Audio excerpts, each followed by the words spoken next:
ठरलं तर मग या मालिकेच्या येणाऱ्या भागामध्ये आता इकडे सायलीने मधुभाऊंना स्टोर रूम मध्ये घेऊन गेलेली असते, हे आपण पाहिलेलं आहे. आणि निघताना मधुभाऊ ज्या वेळेला तिकडून निघतात त्यावेळेला त्याच फोटोवरचं जे लाल अस्त्र असतं किंवा ज्या लाल कपडा असतो ते लाल कपडा खाली पडतो आणि मधुभाऊ चुटपुट्ट तिकडे पाहतात. पण त्यावेळेला अगदी एकदम व्यवस्थितपणे ते छोट्या तन्वीचा फोटो नाही पाहत. म्हणजे ते चुटपुट्टा पाहतात, पण ज्या वेळेला त्यांच्याकडे सायली आलेली असते त्यावेळेला सायली थोडीशी अवतारामध्ये असते. म्हणजे टापटीप असलेला फोटो आणि थोडीशी अवतारात आल्यानंतर सायलीचे काढलेले फोटो थोडाफार फरक झालेला असतो. पण मधुभाऊने जर नीट फोटो पाहिला असता तर कदाचित त्याच वेळेला कळलं असतं. ते फोटो ओझरता पाहतात आणि सायलीसोबत बाहेर पडत. आता मधुभाऊ जे काही सामान आहे ते घेऊन बाहेर पडतात. तोपर्यंत इकडे आता सायली त्यांच्यासोबत खेळण्यासाठी ज्या वेळेला त्यांच्या रूममध्ये जाते तेव्हा मधुभाऊ आणि सायली हे दोघं जण बोलत असतात. तेव्हा मधुभाऊंना सायली म्हणते, काय झालं मधुभाऊ, चला खेळायला बसूया. मधुभाऊ म्हणतात, हो बसूया, पण साऊ मला एक सांग, आत्ता आपण ज्या स्टोर रूम मध्ये गेलो होतो तिथे एक फोटो ठेवला होता आणि त्या फोटोवरचा आपण पाहिलंच नाही ग नीट. यावरती सायली सांगते, हो मधुभाऊ, तो फोटो ना आपल्या तन्वीचा म्हणजे आपल्या प्रियाचा होता. मधुभाऊ म्हणतात, काय? यावरती सायली सांगते, हो म्हणजे ना ज्या दिवशी अर्जुन सरांचा वाढदिवस होता ना त्या दिवशी छोटी प्रिया म्हणजे तन्वी, रविराज आणि आता प्रतिमात्या या घरातून बाहेर पडले होते. ज्या वेळेला ते तिघ जण घरातून बाहेर पडले त्यानंतर त्या तिघांचा ॲक्सिडेंट झाला. ॲक्सिडेंट झाल्यानंतर मग आता तन्वी परत आलीच नाही. ती प्रिया म्हणून आपल्याकडे राहत होती आणि त्यानंतर बऱ्याच दिवसांनी ती इकडे परत आली आणि त्या रात्री काढलेले ते फोटो आहेत अर्जुन सरांच्या वाढदिवसाचे.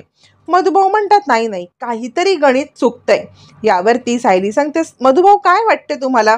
यावरती मधुभाऊ म्हणतात, बघ म्हणजे अर्जुन सरांचा वाढदिवस तुझ्याच वाढदिवसाच्या दिवशी असतो ना, असं मागच्या वेळेला तू म्हटली होतीस. सायली म्हणते, हो मधुभाऊ, पण माझा वाढदिवस हा काही माझा वाढदिवस नाही आहे ना, हे माझं त्या दिवशी मी तुम्हाला सापडले ती डेट आहे. यावरती इकडे आता मधुभाऊ म्हणतात, तेच सांगण्याचा मी प्रयत्न करतोय. तुझा वाढदिवस ही तू मिळाल्याची डेट आहे आणि प्रियाचा वाढदिवस ही प्रिया मिळाल्याची डेट आहे.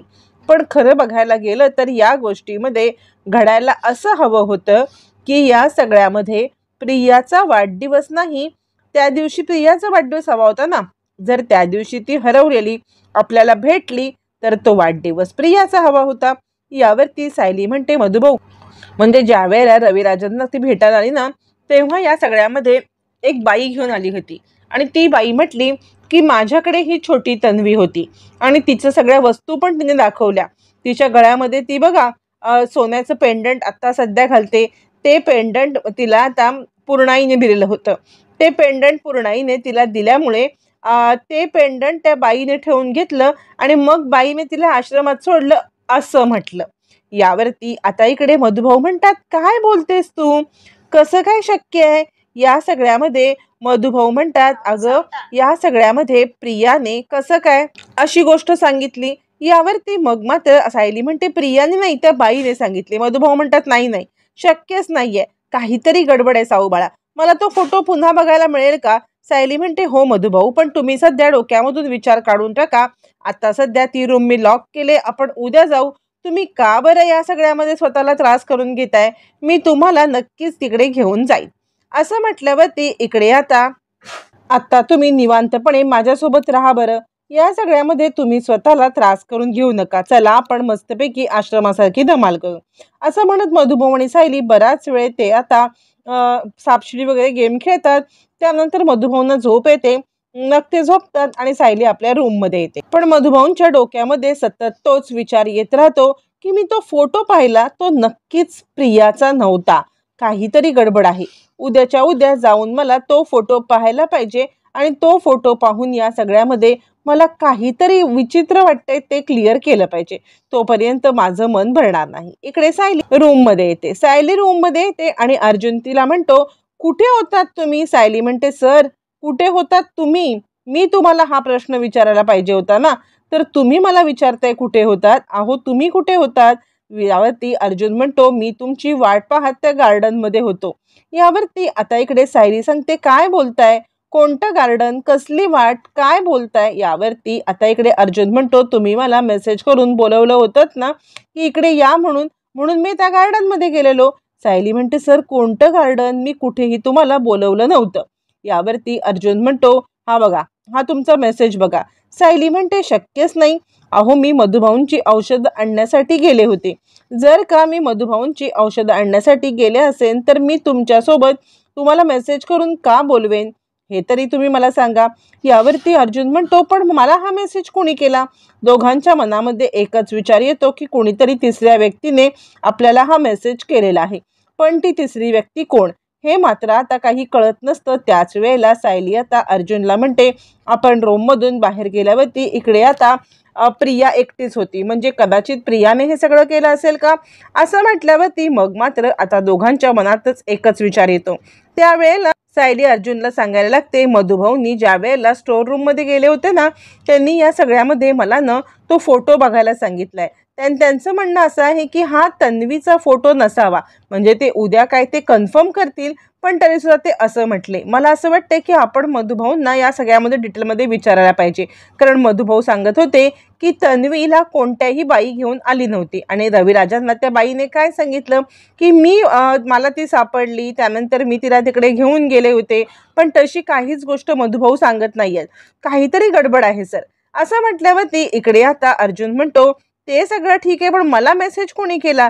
सायली म्हणते, खरंच या सगळ्यामध्ये मला काहीच कळत नाहीये, मेसेज कोणी केला, मधुभाऊ काय बोलतायत, एकाच वेळेला माझ्या मनामध्ये खूप सारे प्रश्न आहेत. असं म्हटल्यावरती मग आता सायली विचार करते, नाही सर, या सगळ्यामध्ये प्रियाचं जरा अतीच झाले. आपण आता प्रियाचं या सगळ्यामध्ये भांडेफोड करायलाच पाहिजे.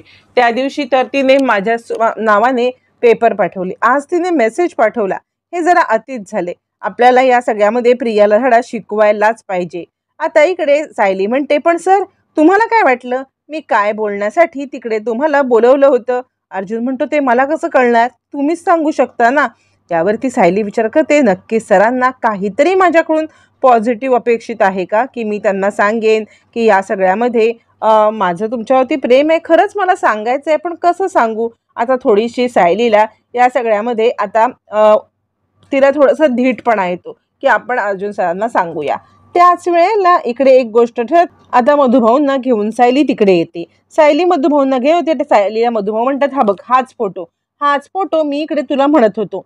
त्यावरती सायली म्हणते, मधुभाऊ हा फोटो ना, अहो हे काय, हे अर्जुन सर, इकडे मध्ये पूर्णाई आणि ही इकडे तन्वी. आता मात्र मधुभाऊ हादरतात, ही तन्वी नाही नाही, ही तर माझी साऊ बाळ आहे. सायली म्हणते, मधुभाऊ काय बोलताय तुम्ही, अहो ही तर तन्वी आहे. मधुभाऊ एकदम हट्टाला पेटतात, अगं कसं शक्य आहे हे साऊ बाळा, अगं ही तू आहेस, तुझं मी कसं काय हे विसरू शकतो. ज्या वेळेला तू आमच्या आश्रमात आलीस, म्हणजे मला जेव्हा देवळात भेटलीस, त्यावेळेला ही तूच आहेस, मला माहिती आहे ना. असं म्हटल्यावर ती सायली म्हणते, मधुभाऊ तुमचा काहीतरी गैरसमज होतोय का, कारण आता ही तर प्रिया आहे. मधुभाऊ म्हणतात, 100% नाही, म्हणून मी तुला सांगतोय की त्या दिवशी तू आलीस ना, तोच अर्जुन सरांचा वाढदिवस, आणि त्या दिवशी तू त्या देवळात जिथे ॲक्सिडेंट घडला त्याच्या इकडून आली होतीस. मला काहीतरी वेगळा डाऊट येतोय, पूर्णाईला बोलव, मला पूर्णाईंच्या समोर बोलायचं आहे. आता पूर्णाईला बोलवलं जातं. मधुभाऊ त्यांना आता त्या खोलीत घेऊन येतात आणि हा फोटो जो तुम्ही प्रियाचा म्हणताय, तन्वीचा म्हणताय, तो तन्वीचा फोटो असला तरी प्रियाचा नाही. यावरती पूर्णाई म्हणते, काय बोलताय तुम्ही. त्यावरती आता मात्र मधुभाऊ सांगायला लागतात, अहो तेच मी तुम्हाला सांगण्याचा प्रयत्न करतोय, हा फोटो माझ्या साऊ बाळाचा आहे, माझ्याकडे याचा पुरावा आहे, मी कुसुमला पाठवलेला आहे, ती आता आमच्या नवीन आश्रमातून काही पुरावे आणेल, तुम्हाला दाखवेल. असं म्हणत कुसुम रजिस्टर घेऊन येते. मधुभाऊ सगळं रेकॉर्ड दाखवतात. आता मात्र इकडे खूप मोठा धक्का पूर्णाईला बसतो, कारण जो सायलीचा रेकॉर्डमधला फोटो असतो तोच भिंतीवरती असतो आणि हीच तन्वी. आता या सगळ्यामध्ये मधुभाऊंनी दिलेल्या पुराव्यावरून आता काय विश्वास पूर्णाई ठेवणार आणि प्रियाला काय शिक्षा मिळणार, पाहणं रंजक ठरणार.